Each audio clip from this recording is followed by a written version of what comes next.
E dini që templarët kishin njërit që përsëritet ende sot, njërit tepër i çuditshëm, që ka disa lidhje vërtet perfekte. Dëgjojeni me kujdes.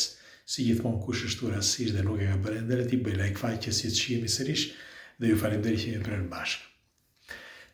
Shkruhet e zezë mbi të bardhë që në fillimet e tyre, pra iniciacione kështu quhet, pra në fillimet e tyre templarët duhet që të bënin njërit tepër preciz, por dëgjojeni me vëmendje deri në fund. Dëgjojeni me kujdes. Normal që këto janë diskutime për disa që janë të informuar, por ndaj dhe ne diskutojmë të së bashku që të informohemi. Fillon të kështu riti.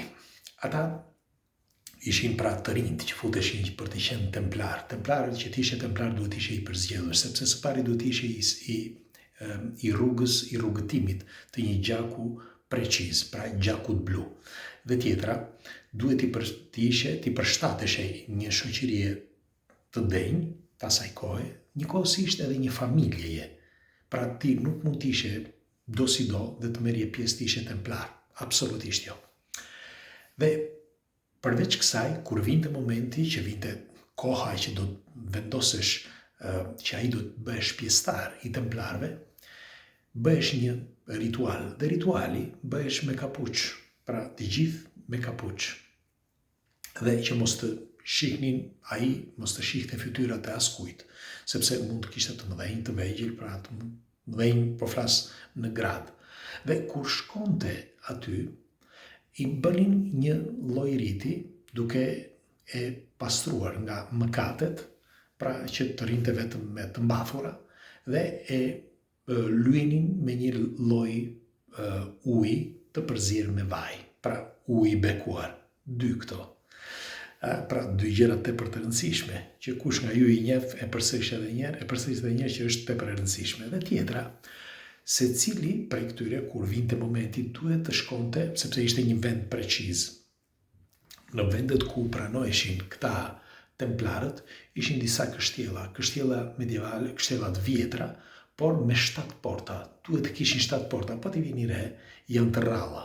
Ato kështjella, në fakt, nuk janë shitur kur, por i përkasin një familjeje dhe i përcjellin këto kështjella njëri pas tjetrit në familjet e tyre dhe nuk i shesin kur. Pra, kështjella me 7 porta. Mbajini mend këtë. Dhe kjo është 3. Dhe kështjella, që është thash me 7 porta, duhet të mbrinte në portën e fundit. Por çfarë ka në portën e fundit, ose çfarë kishte në portën e fundit që do të mbrinte ai që do bëj templar?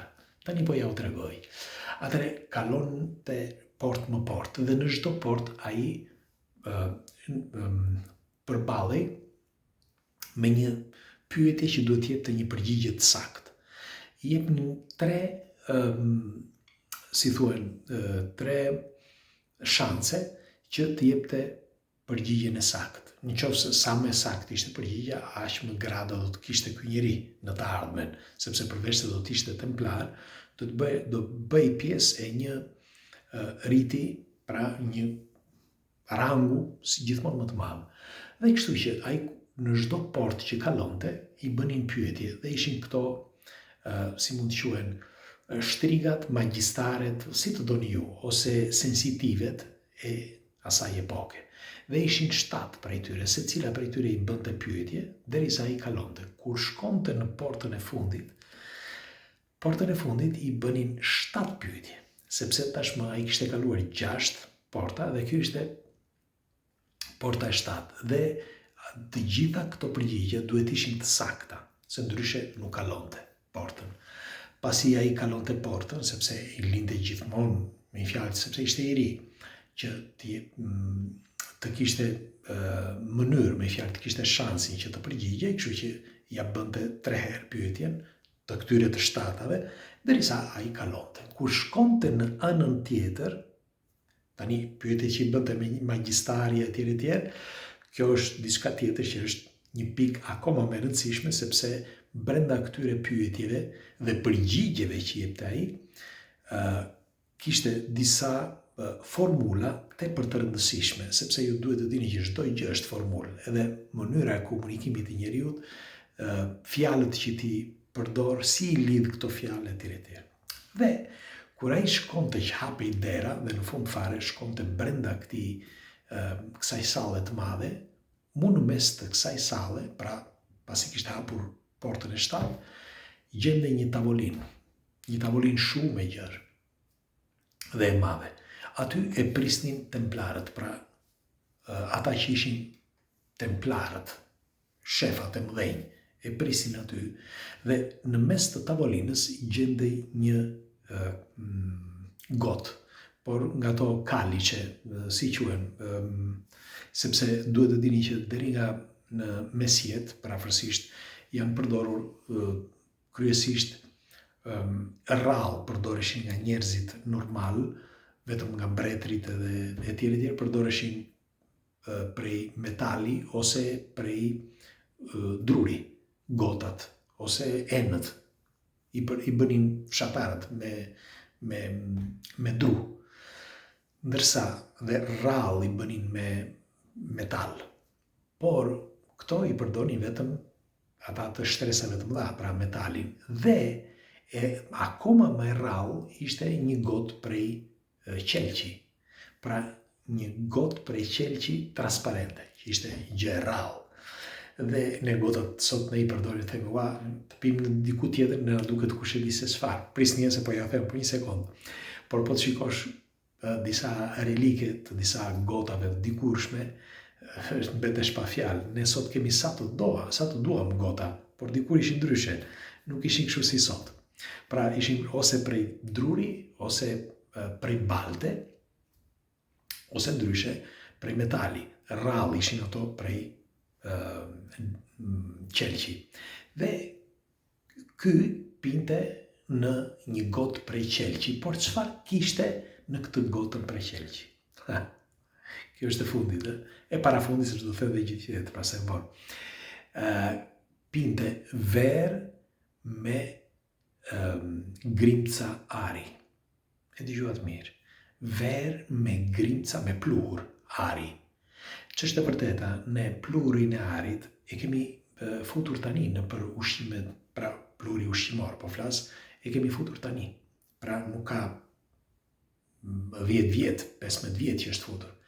Ku e dinin këta që ai pluhuri i arit të modifikonte ADN-n ose njeriun dhe bënte që të jetonte më mirë, më fort etj. Ku e dinin? Megjithatë, pasi pinte këtë gotën, bëhe shëriti që i vinin atë shpatën këtu sipër dhe i falnin shpatën atij dhe bëhesh templar. Por ka dhe diçka tjetër. I gjithë ky rit, pra kjo mënyrë që ju thash më përpara, duke filluar që kur atë përgatisnin, derisa futej bënte ato pyetjet me këto sensitivet, jepte përgjigjet dhe pastaj futej dhe pinte këtë verë të tillë, pra me grimcari, sot vazhdon akoma në për rritet e masonike. Dhe është shumë e çuditshme, apo jo? Sot jemi në vitin 2025 dhe vazhdon në disa vende, jo gjithandej, por në disa vende, ku në rritet masonike bëjnë eksaktësisht këtë. Nuk e bëjnë me 7 porta, por ndoshta e bëjnë me 3 porta. Por pak rëndësi ka, dhe për më tepër me verë, por nuk i edhin verë të kuqe, po e bëjnë me verë si shampanjë, verë të bardhë, me grimca ari brenda. Dhe përveç kësaj bëhet edhe një rit me disa magjistare dhe me disa magjistarë që murmurisin disa fjalë vërtet të çuditshme, që jo vetëm ngjasojnë me këtë rritin e templarëve, por dukesh sikur ti evokon diçka të mbinatyrshme që nuk ka të bëj fare me njeriun. Dhe po e përsëris edhe një herë, disa gjëra të tilla që ndodhin sot në vitin 2025 që ti kujton se janë zhdukur ose i përkasin një tjetër bote ose dikuj tjetër. Shikoni, ne jetojmë në një botë që njohim pak, mos themi as pak. Ne kemi ose perceptojmë me anë të disa senseve që janë shumë të ulta dhe në krahasim me kafshët e tjera merreni me mend, dhe na duket sikur ne njohim çdo gjë dhe bëjmë sikur dim gjithçka. Ajo që dikush mendon që ka bërë zhvillimin e njeriut është, pra zhvillimin e që kemi sot, unë them që është frut i një tjetër civilizimi, që ndoshta gjendet këtu mes nesh dhe dikton disa njerëz për të evoluar ose për të bërë zhvillimin e njeriut, që në të vërtet nuk na përket të gjithë zhvillimit, por kemi një fet të vogël, një copës të vogël të zhvillimit, sepse pjesën tjetër nuk mundet njeriu, po flas për jetëgjatësinë. Kështu që për sa i përket rriteve të djeshme që janë ende sot, do të dëshiroj një komentin tuaj se çfarë mendimi keni, pse këto rrite vazhdojnë akoma sot dhe ju çfarë mendoni, janë thjesht legjenda ose budallëqe apo ka diçka të vërtet brenda këtyre teorive. Pres komentet tuaja. Natën.